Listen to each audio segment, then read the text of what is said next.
Hello viewers, আজ চলে এসেছি কুষ্টিয়ার সেই লালন শাহের মাজারে। সেই লালন শাহের মাজারের লালন শাহের সেই মাজার গম্বুজের মতন। তো এই মাজারটা আজ ঘুরে দেখাবো। সেই কুষ্টিয়ার ঐতিহাসিক সারা বাংলাদেশে যে শাহী হিসাবে পরিচিত লালন শাহ, তার মাজারে এসেছি।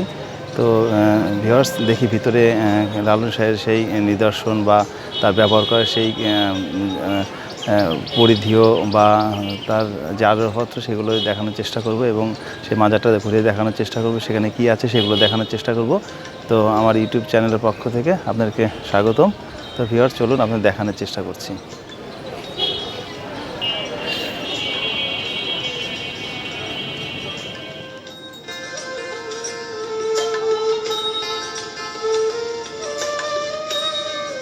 হ্যাঁ বন্ধুরা, এখানে কুষ্টিয়ায় লালন শাহের মাজারে বেশ দূরের থেকে বেশ কিছু দর্শনার্থী এসেছেন। তো তার এক দর্শনার্থী থাকে সাথে আমি একটু কথা বলছি যে এখানে লালনের মাজারে এসেছেন, তাদের কেমন লাগতেছে বা এই পরিবেশটা কেমন বা তাদের অনুভূতি কেমন সেটা জানতে চাচ্ছি। সত্যিই আমাদের খুব ভালো লাগছে। আমরা সপরিবারে এসেছি কুষ্টিয়ার বিখ্যাত লালন শাহ মাজার। লালন শাহ একজন সুফি সাধক ছিলেন। তিনি সমস্ত ধর্মবর্ণ এবং জাতপাতের ঊর্ধ্বে ছিলেন। তার জীবনদর্শ আমাদেরকে আসলেই পুলকিত করে। লালনের জীবন থেকে আমাদের অনেক কিছুর শিকার আছে। তার প্রত্যেকটা গান আমাদের হৃদয়কে আন্দোলিত করে। এই জন্যই আমরা মূলত লালন শাহ মাজার দেখতে আসছি। এখানে আসলে মনটা প্রফুল্ল চিত্ত মনের মধ্যে ধারণ করে। আমাদের মতো আপনারাও সবাই আসবেন, এসে লালন শাহর এই মাজার দর্শন করবেন, দেখবেন অনেক ভালো লাগবে এবং মনটা অনেক পুলকিত হবে। ধন্যবাদ আপনাদেরকে।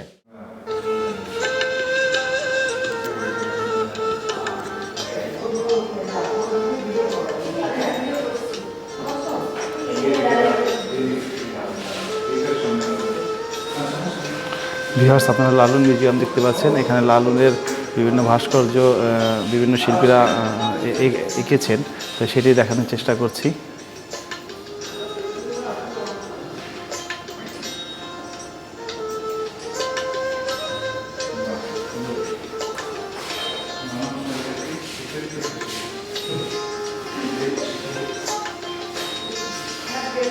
এখানে লালনের ব্যবহৃত যে আসবাবপত্রগুলো সেগুলো দেখানোর চেষ্টা করছি ভিউয়ার্স।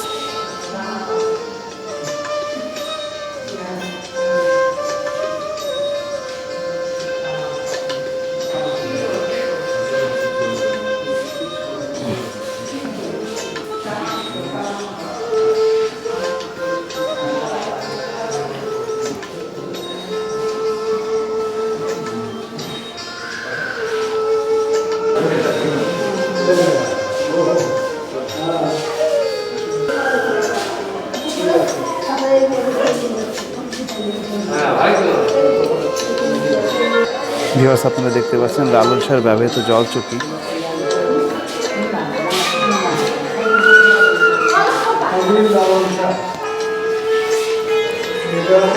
ভিউয়ার্স, আপনারা এখানে দেখতে পাচ্ছেন লালন শাহের শিষ্যগণের ব্যবহৃত জেটজি।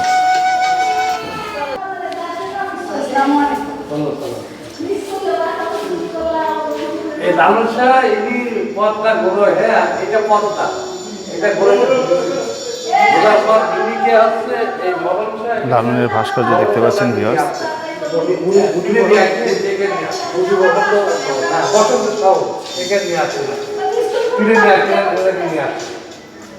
ভিউয়ার্স, আপনারা দেখতে পাচ্ছেন লালনের আসলে তার জীবন দশায় যেভাবে তার জীবনটা চলেছে করা হয়েছে। এখানে লালন যে ভেসে চলছে, তার যে বিভিন্ন রোগ হয়েছিল সেগুলো দেখতে পাচ্ছেন।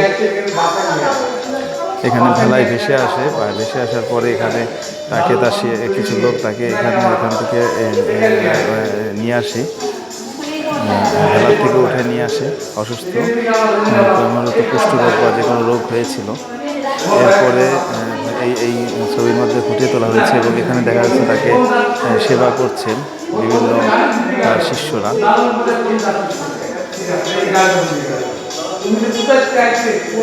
এরপরে সেই লালনকে আপনারা দেখতে পাচ্ছেন, সে গান গাচ্ছে। পর্যায়ক্রমে দেখানো হয়েছে। ভিউয়ার্স, এরপরে সে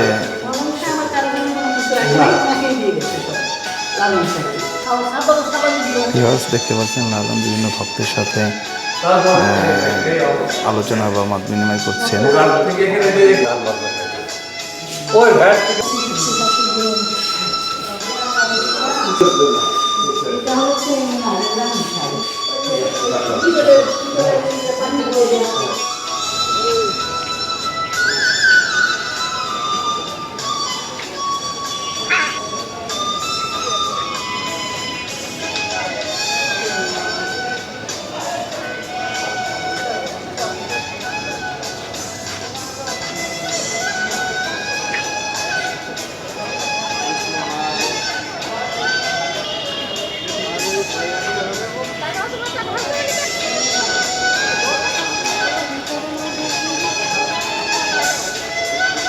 ভিউয়ার্স, আপনারা বিভিন্ন কবর দেখতে পাচ্ছেন। লালন শাহ ফকিরের পালক পিতা, তারপরে লালন গীতি শিল্পী মুকসেদ আলী শাহ সহ বিভিন্ন যে লালন ভক্তদের বা তার যে আত্মীয় স্বজন তাদের কবর এখানে দেখতে পাচ্ছেন এই মাজারের সামনে। এটি হচ্ছে মাজার এবং মাজারের ভিতরে আসলে মোবাইল ক্যামেরা ঢোকার নিষেধ, তাই দূরের থেকে আপনাদের দেখানোর চেষ্টা করছি। ভিউয়ার্স, এটা আপনি দেখতে পাচ্ছেন লালনের জাগো লালন ফকিরের স্ত্রী।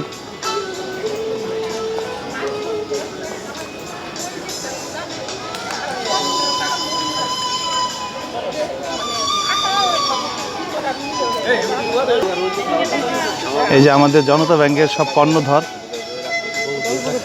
যে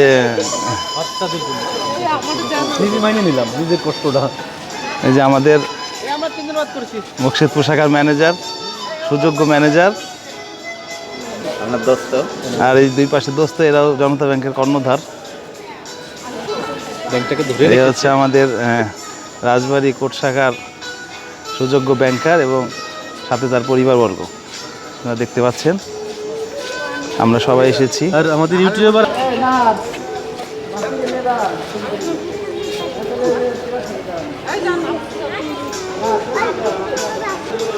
ভিউয়ার্স, আপনারা দেখতে পাচ্ছেন লালন একাডেমি কমপ্লেক্স উদ্বোধন করেন গণপ্রজাতন্ত্রী বাংলাদেশ সরকারের মাননীয় প্রধানমন্ত্রী বেগম খালেদা জিয়া। 2004 সালে তিনি যখন ক্ষমতায় ছিলেন তখন এটি উদ্বোধন করেন। তার ফলকটা আপনারা দেখতে পাচ্ছেন। এটা হচ্ছে অডিটোরিয়াম। ভিউয়ার্স,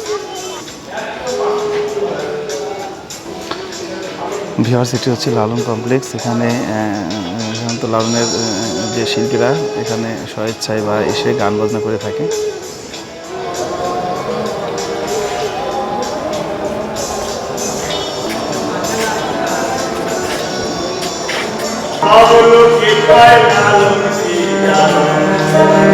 লালন